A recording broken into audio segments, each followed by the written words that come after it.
I mentioned it when I was praying. I don't know why sometimes the easiest truth is one of the hardest things to grasp. You ever noticed that? I mean, when we struggle, it's really, sometimes it's not about the solution, but we're trying to find it. It's obvious, and yet it seems so out of reach. It's not fun being in a circumstance where you're reaching out for something and it seems like you're just inches away of whatever it is. It's just, you're just kind of reaching and you're not getting in it. And there's moments like that all of us can relate to in life, that when we're at that point, there's a point where discouragement starts setting in because you've been reaching and reaching and you've been hearing, you've been listening, and you just seem like it's still, I don't know, being on your tiptoes, and it's just not enough. And even you can get a chair, and then that's not enough. It seems like whatever effort you put in is just quite not enough. And many times I think we live our life in not enough. But when we recognize what God has given us, we always have more than enough. But when we don't recognize that, we keep trying to reach. We keep trying to solve the problem. We keep trying to come up with solutions. And it's that feeling of standing on a chair and just not quite reaching it. And it's like, oh, it's so close. But yet it's so far away. And I think the lie often is that our enemy would like us to think that that's impossible. That is how our life is defined. And I want to tell you this morning, our life is not defined by the inches in which we have to reach and put effort into. Our life is defined by what God has declared over us. And when He sees us, He's equipped us for everything that we're going to face in life. That doesn't mean it's easy. It doesn't mean it's going to be simple. But He provides every solution to whatever situation we have. And sometimes those simple truths of learning to praise in the midst of difficulty, something doesn't register in our lives because it doesn't make sense. How does praise bring freedom? How does praise bring perspective? How do those things compute? It just seems like it doesn't make any sense. And yet we know that truth is simple and it's powerful results. To start praising in the midst of our mess, to begin thankful. We can stand in a ball field where the wind is 80 miles an hour and we just think this is terrible. And yet in the midst of that, we can find a sense of we're not moved by it. Our joy level doesn't change because of it. Our circumstances aren't altered because something outside of our control is having an effect on us. And we gotta learn. We got to learn to be able to navigate through things like that in life. And I'm glad I can tell you this morning that God has a solution in how to make that possible in our life. We don't have to stand on chairs and reach and still miss.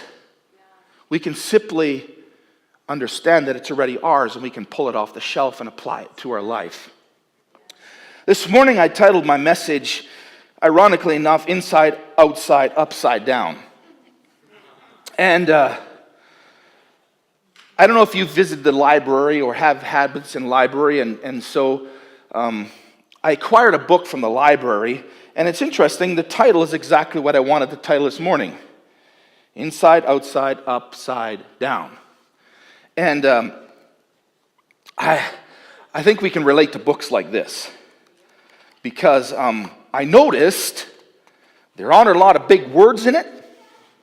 And I can pronounce everything, and there's pictures to each of the words, and it just makes it simple to really grasp what the author's trying to get. And it's one of these books that are pretty cool. Can I read you a couple excerpts of this book? Inside, Outside, Upside Down. How many have seen this book before? Oh yeah, see, we're all dating. We're all dating ourselves here. And I looked on Amazon and they wanted $8 for it, and then I looked at this and they wanted that, and I just thought, I just want to read it online, and I couldn't, and I thought, well, library, and bingo, they had it there. It was wonderful. They asked for my name to save it and gave 2 pieces of ID, and I have a library card, and I can go there whenever I want. So the book starts out by saying, and there's a nice picture of, I'm going to call this bear Bart. Okay, if your name is Bart here, forgive me, I'm not using you as an example. But Bart the bear is adventurous, and in this adventure, he decides that he wants to go inside the box. So it's interesting, the very first page of the book is Bart working his way into this box, and it says, going in. It gets better. It does, it gets better. Then it shows a picture of him inside, and then the words say, inside. And then the next page, this is where the revelation comes. It says, inside a box. It's like, whew, this is getting very intense. What's going to happen to Bart in the box? And we find the next page that he gets turned, and the picture is he's upside down. And the words say, upside down. And then the next page says, inside a box, upside down. I don't know if Bart would anticipated what was about to happen to his life, because the next few pages says he's going out, and then he's outside, and it gets even more adventurous. It says he's outside in a box upside down. Now what's going to happen to Bart here? I don't know, but we have to turn the page. And then it says going on, and there's a picture of this worker. I don't know if it's dad, or I would just think it's probably a worker, is loading up this box in a truck, and it says going on. The next page says on a truck, outside, inside a box, upside down. I mean, isn't this getting exciting, isn't it? It's just really, I mean, the pictures are worth many of the words. So I'm sorry you can't see it all, but I'm just trying to explain. And then the next page is this truck is going along on the road, and it says going. I mean, how awesome. Going. Geez, I thought he was standing still, but no, it's going, and there's a little bit of clouds behind the tires showing that he's moving forward. So he says going, and then he says going to town on a truck. Outside, yep. Inside a box, yep. Upside down. Next page. Oh, tragedy. Oh, tragedy. There's a picture of him falling off, and it says falling off. Now it's not getting fun anymore, because now I'm sure someone is going to get hurt. Falling off, and then, this is off the truck. Okay, this is getting intense now. And then the second last page, it gets good. The second last page says coming out. Picture of him coming out of the box. Next page says right side up. And that is it. Isn't that a good book? It's one of those books that I can read cover to cover without a bookmark. Why am I saying that? Because I said earlier, sometimes the simplest truths are the hardest to grasp. Sometimes the simplest truths are hardest to grasp. I read that book, and instantly I seen some analogies that I want to go into for Samuel with, but the analogies in this book are pretty interesting, because as I read that book, and I'm trying to exaggerate how fun it is, because it's really very simple. It's probably a kindergarten or even a less kindergarten reading level. I don't know what it is. I didn't pick. They picked it for me, and I just had to pick it up. But when I look at that book, I see 3 principles that are really unique, that really tie into 1 Samuel. The first thing I notice when I read this book is, first of all, Bart the bear, he was adventurous. He thought he wanted to go inside the box. Now, I don't know about you, but when you go inside of a box, picture yourself going inside of a box. It's a secure world, right? You see everything, you notice everything. Everything's in there nice and neat and tidy. And until somebody comes along and turns it upside down and puts you on a cart. Now, all of a sudden, some variables in your life have changed, because you didn't have that in consideration. You were just wanting the security of the box and the security of your life and make sure no disruptions and things like that. I don't know about you, but when our world gets turned upside down, oftentimes we struggle with the fact we can't control what's happening. And when we can't control what's happening, many times what we often do is we panic, we get frustrated, or sometimes we just get so discouraged. And many times we live there because, as Bart figured out in the book, he couldn't control where he was going because he was inside his box. All of a sudden, things outside of his realm of influence started taking control. And eventually, he went from one place to another and eventually fell off. And he was in a totally different place than he was when he first got into the box. So there's three variables that I think that are important. First of all, life isn't always predictable.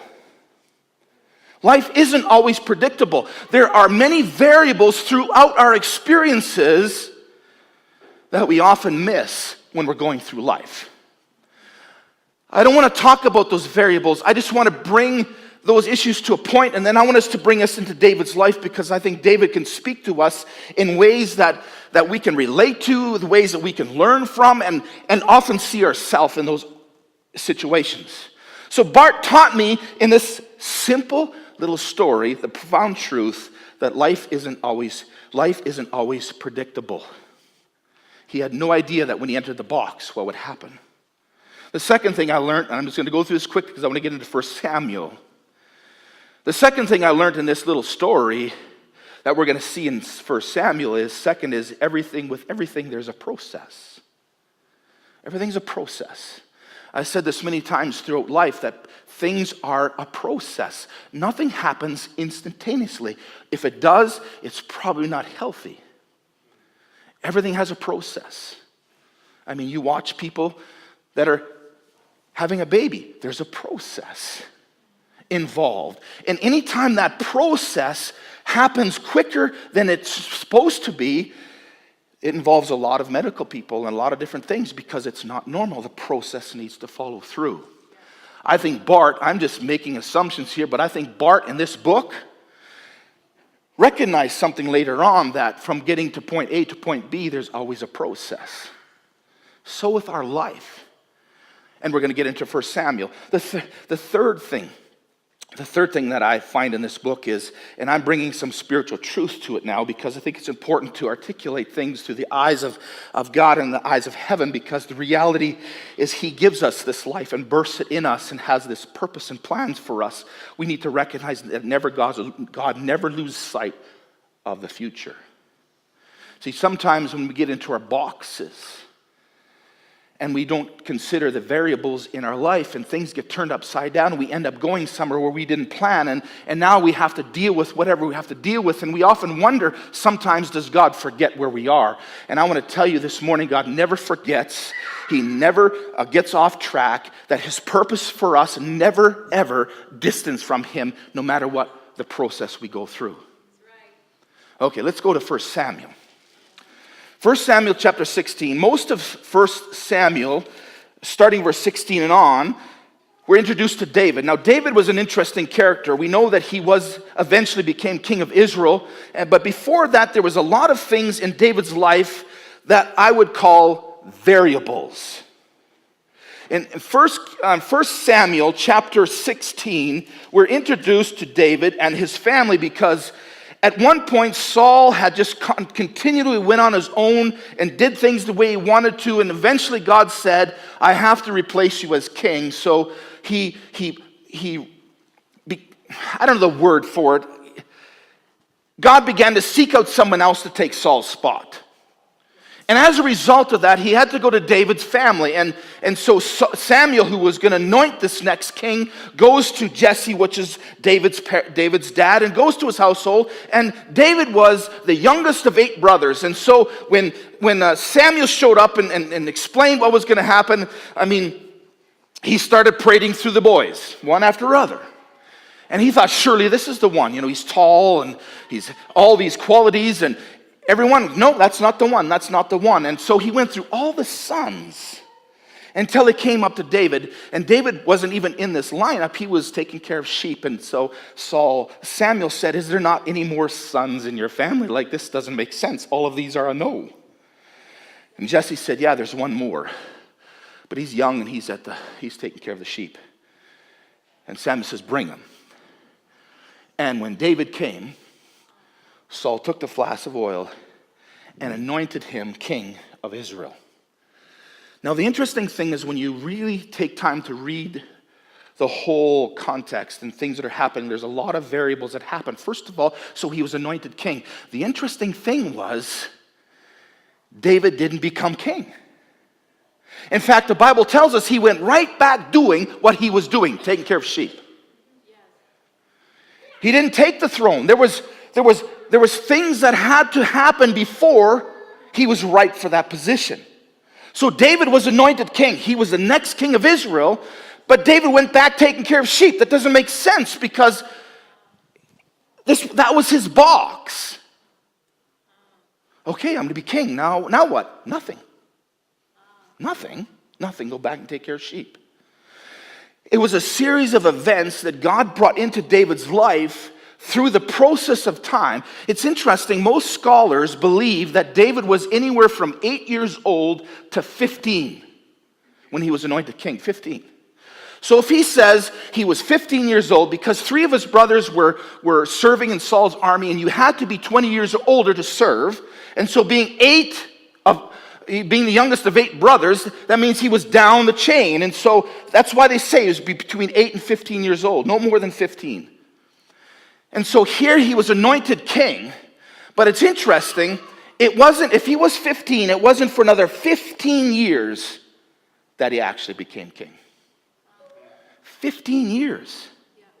I mean, wouldn't you ask a lot of questions during those 15 years?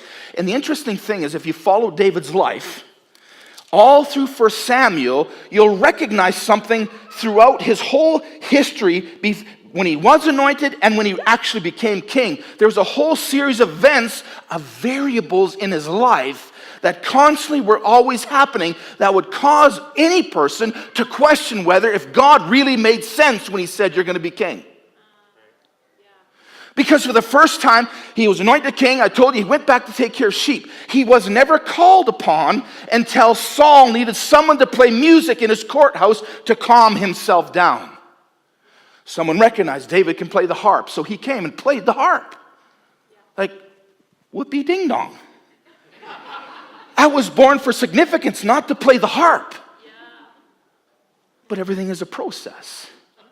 And we have to understand that there's variables in life that take place in order to bring us to where we're needing to go. And in that time frame, we can be discouraged and disappointed because David did not have an easy life. He started playing the harp. And then he'd go back and take care of sheep. Then he was called to play the harp. He'd come play the harp, go back, take care of sheep.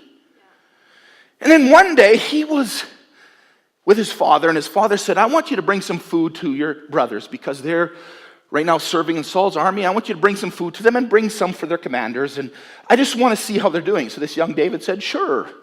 He runs out and he realizes he hears something in the distance. And what he hears interests him because there's a guy named Goliath.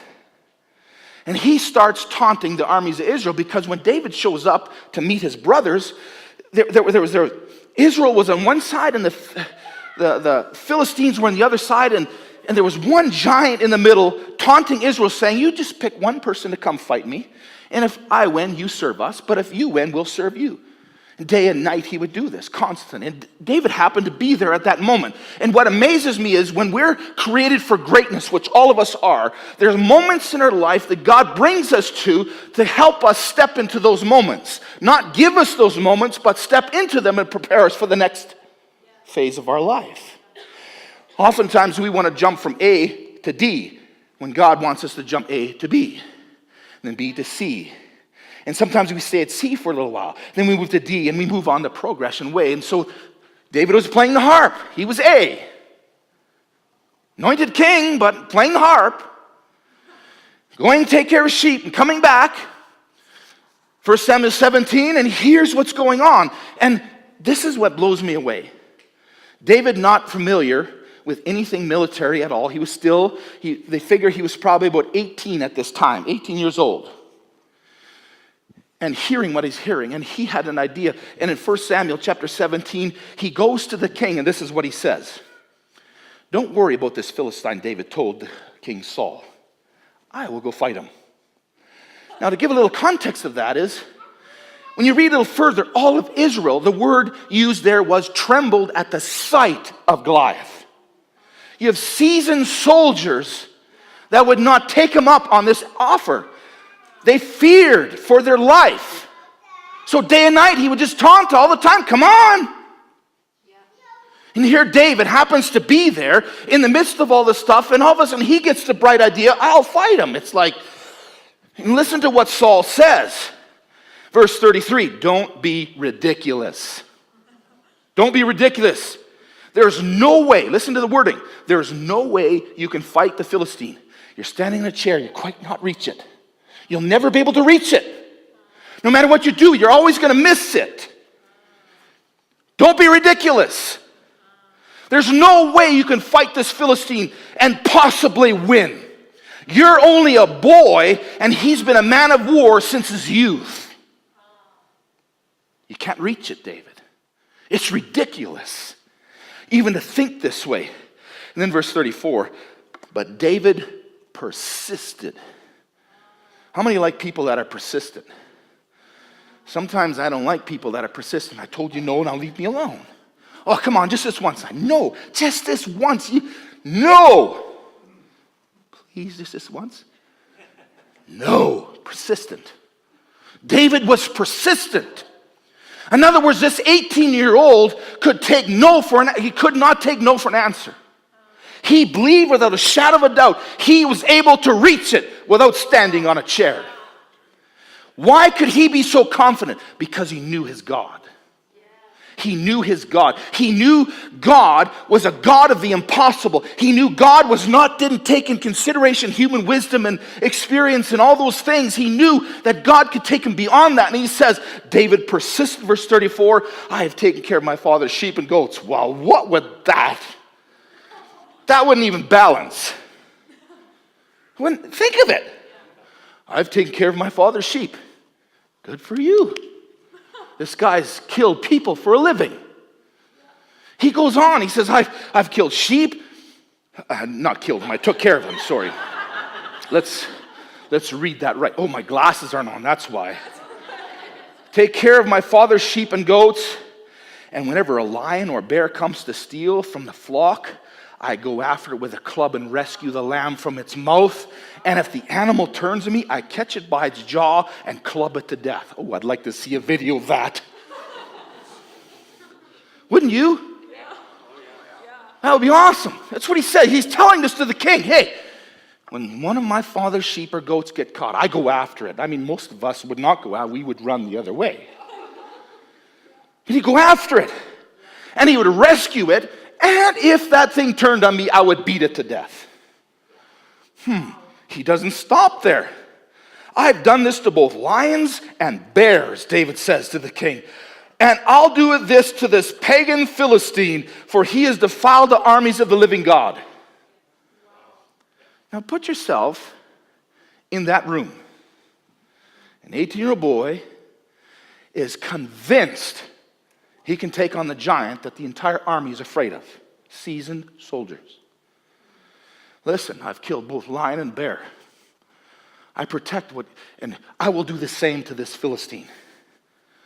I would say what Saul said, you're ridiculous. But David persisted.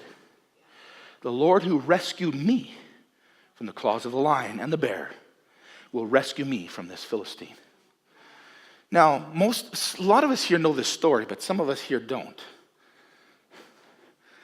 This blows me away. Saul finally consented. Can I bring you back to context? This giant claimed, you bring one of your fighting men to fight me, and if I kill you, you all are going to serve us. But if you kill me, we'll all serve you.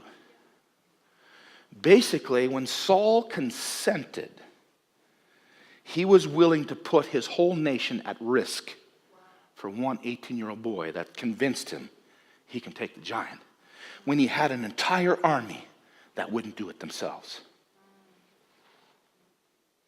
There are variables in our life that God brings us to. And those variables are not to destroy us or to discourage us, but to promote us to the next level so he can prove himself to us, what we're capable of doing when we know who God is and we're willing to do whatever he asks. Saul consented. And then he says, all right, go ahead, he said, and may the Lord be with you. Oh, Jesus. Oh, be with him, Lord. Like if you surround yourself with this context, it just doesn't make sense. But yet David was so confident, he convinced the king to put the entire nation of Israel in his hands. So what's a natural reaction? Then Saul gave David his own armor and bronze helmet and coat, and David put it on. He strapped a sword over it. He took one step or two to see what it was like, for he had never worn such things before. And then he says, I can't see these. He protested, I can't use these things. David took them off, and he picked up, listen to this. You would think this is just hocus. In verse 40, he picked up 5 smooth stones from a stream and put them in his bag, and then armed only with a shepherd's staff and a sling, he started across the valley to fight the Philistine. Variables. Variables in life. Make a long story short,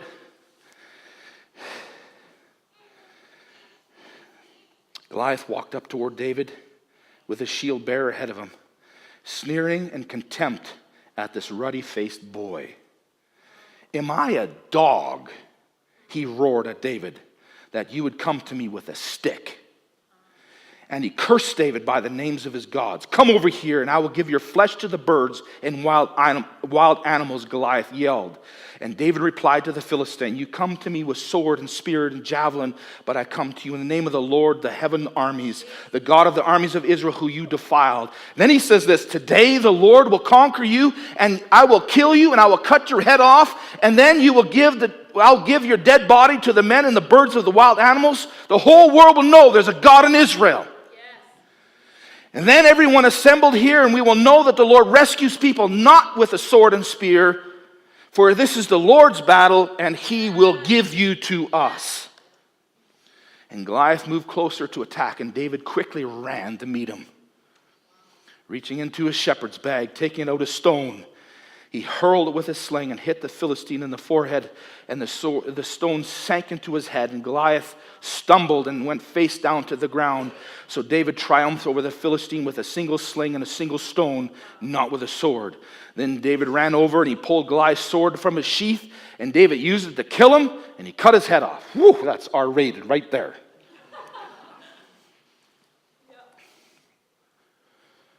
Variables. Life is full of variables. But you know what? In the midst of all this, David still was not king. There was more to his life. Saul recognized what David did. And all of a sudden, he lived in the palace from then on. And then he put him in charge of soldiers. God gave him success wherever he went. In fact, one time he came back from a battle, and he come back into Israel with victory, and the people started to sing a song. And this is the song they sang. It's right in 1 Samuel. King Saul has killed thousands, but David has killed 10,000s. And they sang it as a triumph victory. And what would you think happened? Saul started to get jealous. Hey, I should be credited for the 10,000. He's just simply serving me. And from then on, something switched in Saul, and he was threatened by David, and through a series of events, he tried to kill David.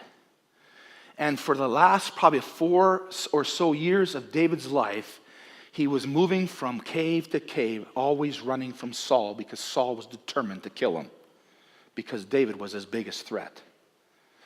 Amazing thing in this all is this. David's attitude toward Saul never changed. He honored him and valued him all through this process. No matter what. There was times in David's life where Saul was caught in a vulnerable place.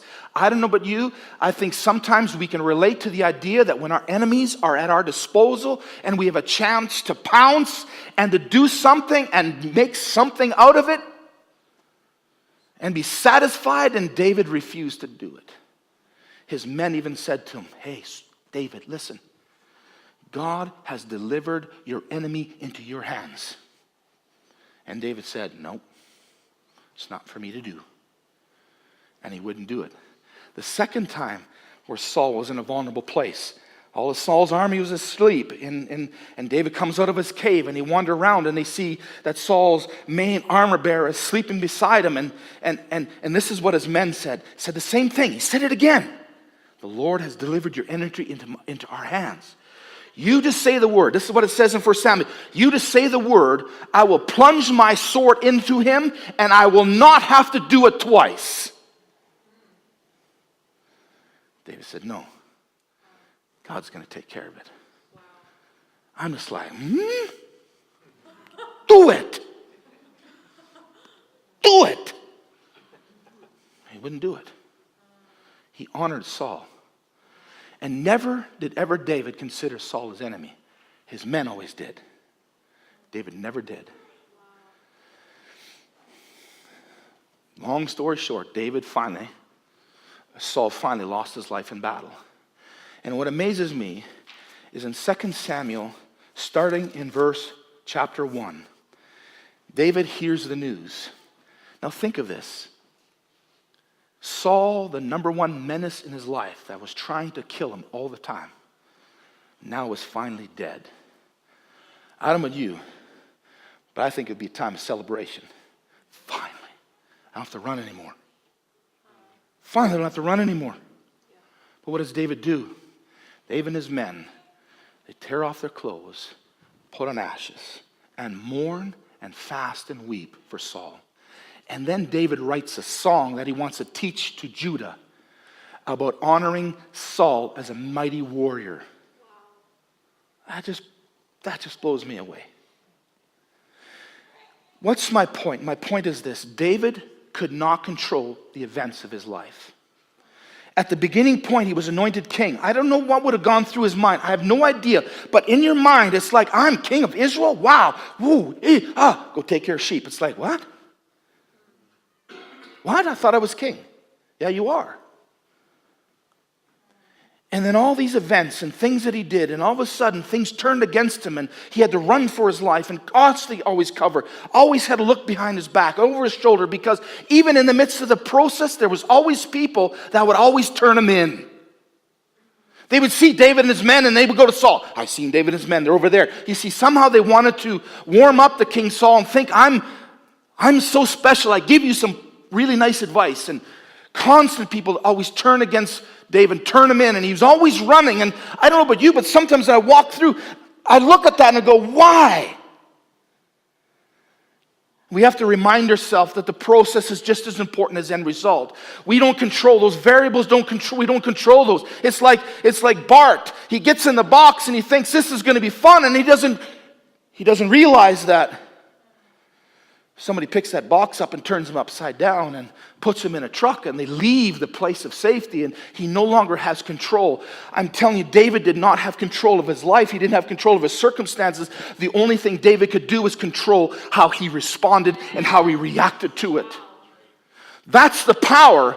That's the power of a person's life. We can't control the circumstances, but we can certainly control our response to them. We can control our reaction to them. And we understand how big God is, and how He's able to deliver, and how He's able to bring us to places that we can never be, how He can get us to reach the things that we're reaching for. When we recognize those traits, that God is able to do those, and we can rest in the midst of those things. Because like David, he realized that there were so many things in his life that weren't predictable. He had to deal with situations, one thing after the other. He also learned through this whole thing that everything is a process. Everything's a process. You see, when we recognize the things that happen to us from point A to point C, those things are treasures. They may not feel like it, but somehow God, in the mix of those things that we don't control, sometimes in the mix of those things, there's a valuable truths that get released in our life so that when we get to D, we're not only equipped, but we understand when we go to further that we have what we need to get there. Am I making sense? To everything, there's a process. My encouragement is this. If we learn to accept it and run with it, not try to control it, two things happen. One, we become happier. And second of all, we live way more peaceful. Way more peaceful. I want to change that. If only I had 5 minutes with this person, I would change it. David had more than 5 minutes. And he refused to step in and give into his flesh and allow the words of God to penetrate his life, and he wouldn't do it. It's the only thing he could control. He even controlled his outlook, even influenced his men. That's right. His outlook affected his men, the people that were willing to fight whenever he said. Last thing that I want to realize is this. Is God never loses sight of what's ahead.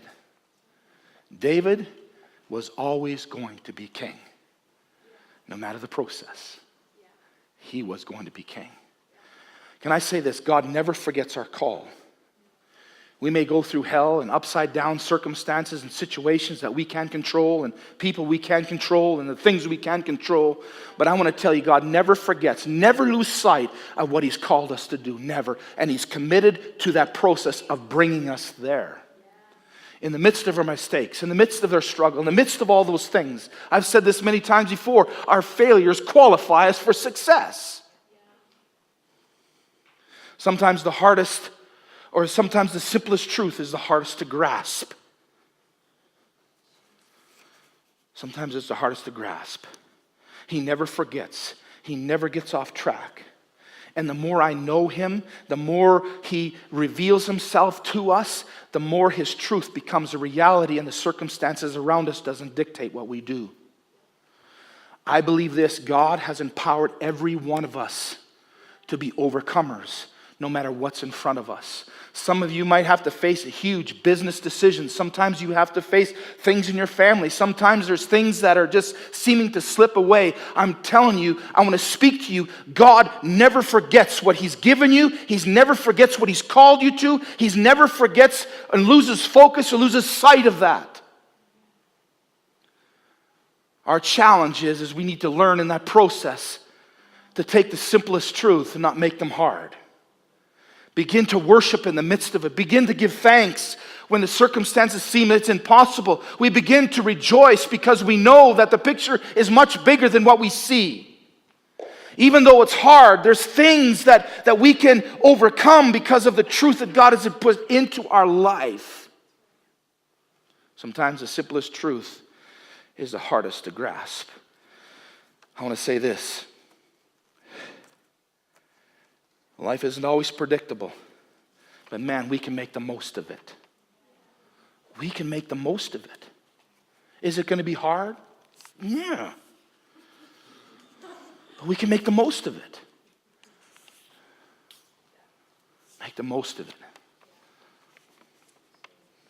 With everything, there's a process.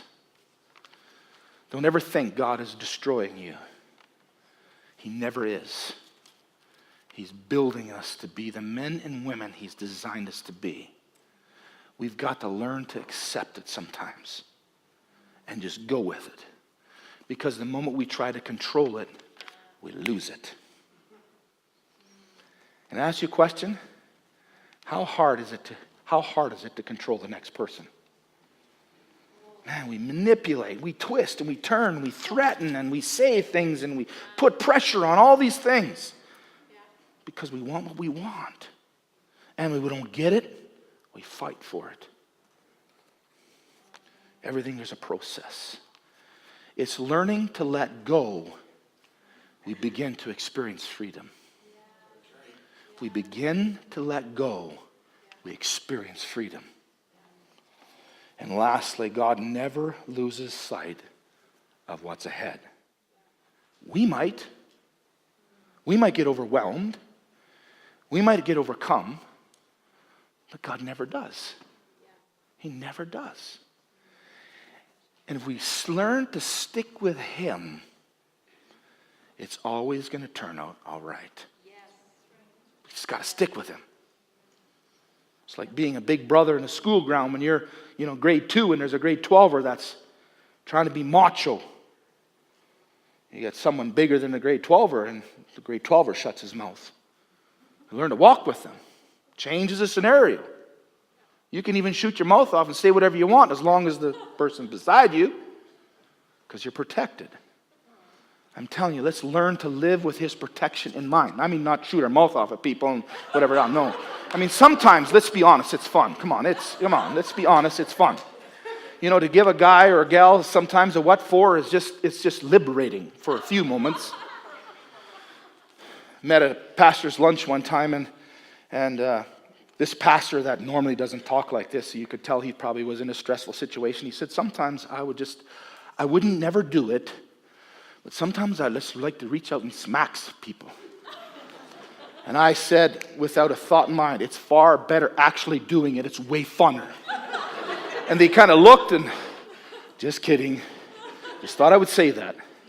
Thoughts are one thing, but actions, brings things at a whole different level.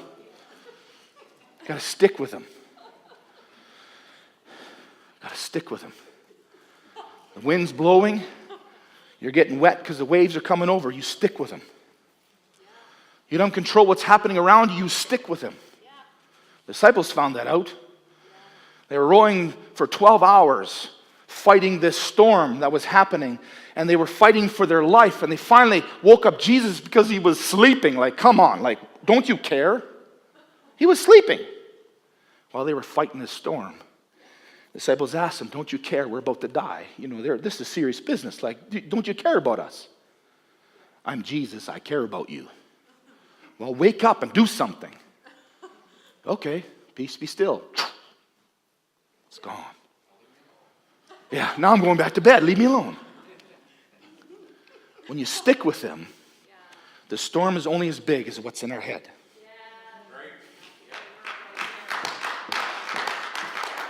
We stick with him, the storm is only as big as what's in our head.